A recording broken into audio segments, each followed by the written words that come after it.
কোনো একজন নারী, সে হয়তো পর্দা মেনটেন করে না, একটু হিপ হপ স্টাইলে চলাফেরা করে, তো সে ভাবলো যে না, আমি তো অনেক ভুল করে ফেলছি, আমি সংশোধন হব, আমি প্র্যাকটিসিং হতে চাই। তো এখন যখন সে আপনার কাছে আসছে নাসিহাত নেওয়ার জন্য, আপনি যদি বলেন যে তোমার এইড করতে হবে, বোরকা ঝুলাইতে হবে, হাত মোজা পা মোজা, পারবে?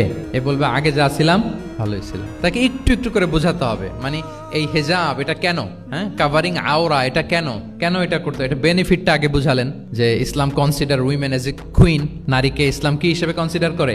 রানী হিসেবে। তো রানীর তো একটা ড্রেস কোড থাকবে, স্পেশাল পোশাক থাকবে, এগুলো বুঝাবেন। সে যাতে একটু নিজেকে গুছিয়ে চলে, শুরুর দিকে আপনি এই বার্তা দিতে পারেন যে একটু গুছিয়ে চলতে হবে। এরপর একটু শালীন পোশাকে যেন সে অভ্যস্ত হয়, এটা বললেন। সে যখন শালীন পোশাকে অভ্যস্ত, তারপরে হেজাবের ফজিলত বললেন, সে যেন হেজাব পরে। যখন সে হেজাব পরে, এরপরে তাকে নেকাবের কথা বললেন। এইভাবে আস্তে আস্তে তাকে বোঝাতে হবে। কিন্তু একবারে যদি সব চাপিয়ে দেন, বলেন তো আওয়াজ করে, সে কি ওটা রিসিভ করতে পারবে?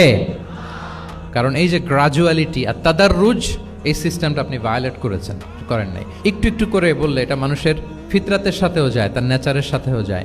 আমরা মদ হারাম হওয়ার কথা জানি, কয়টা স্টেপে হারাম হয়েছিল মদ? একবারে যদি বলা হতো বন্ধ করার সহজ হতো সাহাবাদের জন্য? হতো না। অনেকে আছে দেখবেন যে চেইন স্মোকার, তো যে চেইন স্মোকার, আপনি যদি বলেন যে এটা হারাম, আজকেই তোমার বাদ দিতে হবে, হারাম, এটা খেতে পারবে না, পারবে? ও দুনিয়া সব বাদ দিতে পারবে, সিগারেট বাদ দিতে পারবে না। তো তারে কি করতে হবে? ফ্লেক্সিবিলিটি দিতে হবে যে আস্তে আস্তে ছাড়েন।